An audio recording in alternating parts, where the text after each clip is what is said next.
All right, this video is the second half of Module 47, and this one is talking about the social cognitive perspective on personality. So the social cognitive perspective is the idea that behavior is influenced by people's traits and situations. This goes back to our lovely friend, Mr. Bandura. Remember Mr. Bandura? Albert Bandura was the guy, remember he was the guy with observational learning, and he was the one that was the Bobo doll and the kids that observed the adults beating up the Bobo doll, and then they were put in a separate room and with a Bobo doll, and those kids went and beat up the Bobo doll. Well, Albert Bandura, this guy, also had ideas about how our personality is influenced by observation of other people as well as our own conditioning. So remember, conditioning is the way we learn with positive and negative reinforcement. So what Bandura said was that your environment influences your personality, and it influences your traits and your behavior. So he basically said that behavior, personal factors, and environment all work together to affect each other, and he called this reciprocal determinism. So if you remember way back when you were in 8th grade, okay, and you came to Chittard and you went on your shadows, right? You maybe did a shadow visit, or you came during open house, right? What made you choose Chittard in the first place? Okay. When I asked this question in class, I got a lot of people that told me, well, my family all goes here, my parents went here, or they told me I was coming here, so it wasn't a whole lot of their choices. But again, there are particular reasons, and so those are reasons for why you came here, whether you agree with them or not. But these ideas are also affecting you, and this because you came to Chittard, you are different than what you would be if you went to, for example, your local public school. So, for example, I have a picture of Carmel High School, whatever your public school may be. Think about this. If you are in athletics, right? And if you play a sport here, think about this. Would you have been able to play a sport if you went to a public school? Okay, chances are probably not. Places like Carmel High School, they have a huge number of students, so they can kind of have the cream of the crop, right? Whereas here you get a better chance of being able to, for example, be in a sport. How does that shape you? How does that change you? This is what Albert Bandura was talking about with the social cognitive perspective. Your personality traits affect you in the chance of choosing Chittard, but also Chittard also shapes you and your personality traits. So it's this kind of roundabout cycle. Same thing with, for example, if you talk about music, okay? Your personality causes you to choose particular types of music that you like, but that type of music also influences your personality as well. This is the idea of reciprocal determinism. Now, the social cognitive perspective also looked at the idea of personal control, and how much personal control you have also affects how much control we feel over something, and how much control we have over our environment. So we, in your book, talked about the idea of internal locus of control versus external locus of control. So the internal locus of control is this idea that you have control over things yourself. This is within my control. External, you're blaming it on other people, outside factors.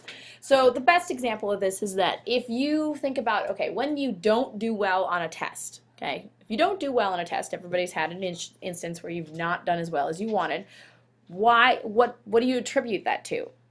Okay, if you attribute it to your own personal faults, and you're like, oh, I didn't study as much as I should have, I didn't get all of the notes, so this is my fault, right?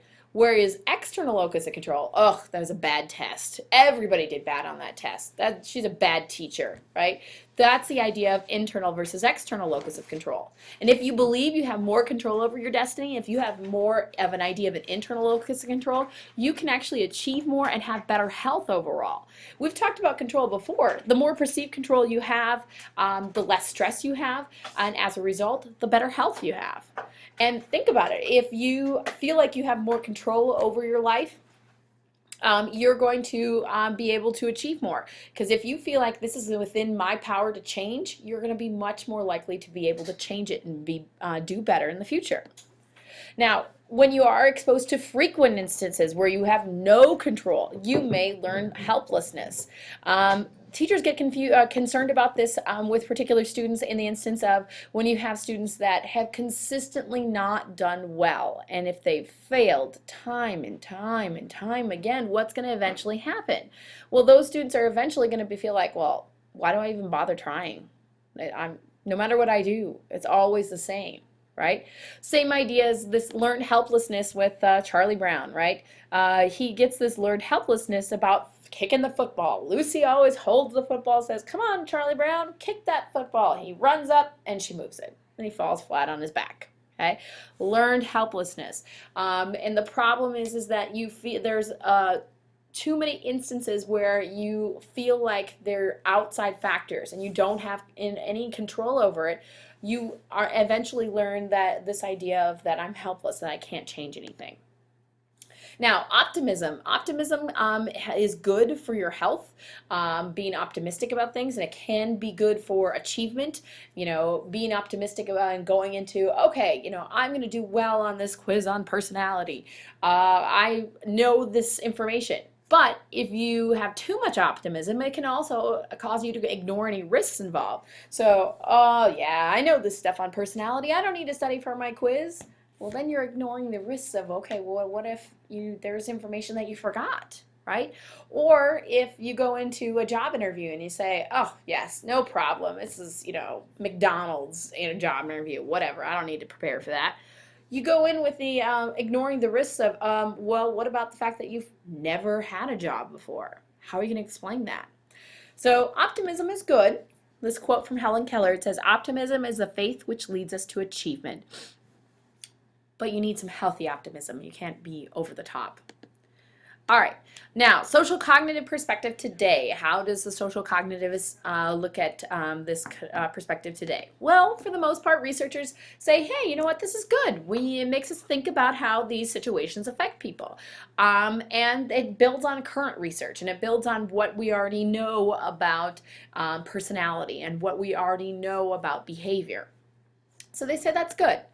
Okay, for example, how does sports affect you? Well, part of it is, according to social cognitive perspective, there are particular types of people that are more likely to go out for sports, right? If you're more an extroverted, if you're more of a team player, but also looking at how playing a sport and playing as part of a team, how does that impact you? How does that change you for the good or the bad?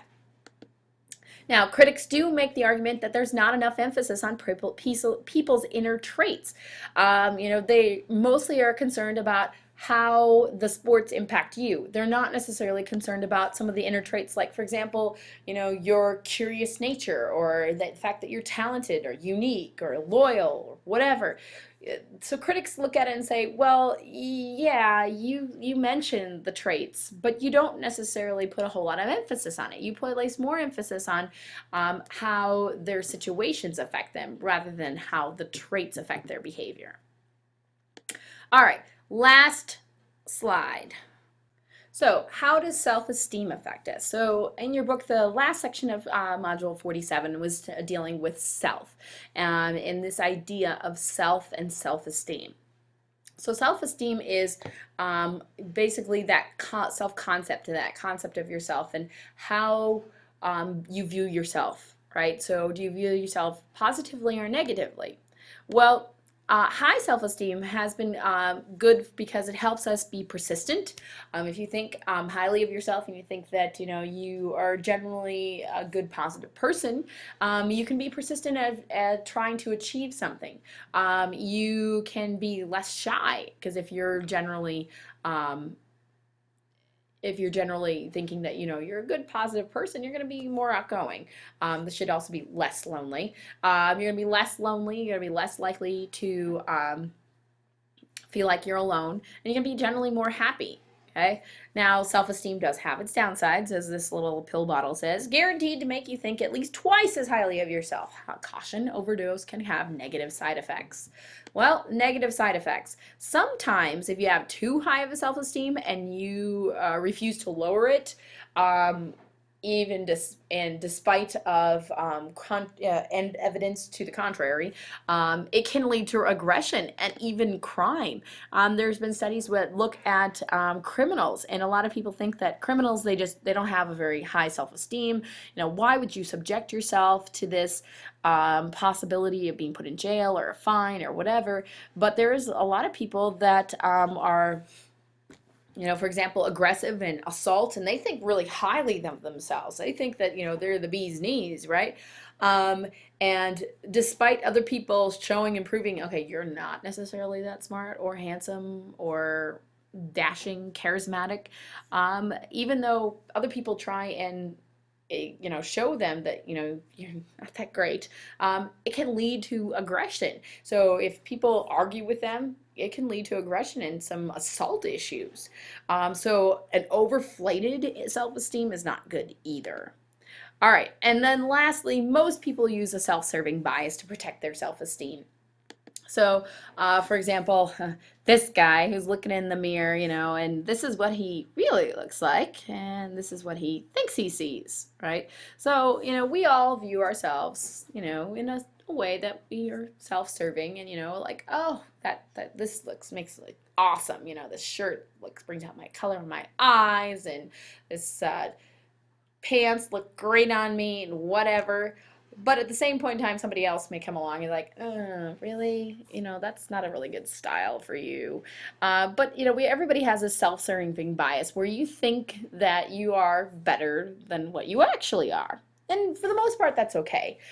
There are times, however, where we kind of are self-deprecating and we are negative about ourselves. But from the standpoint of what we're looking for is more compliments.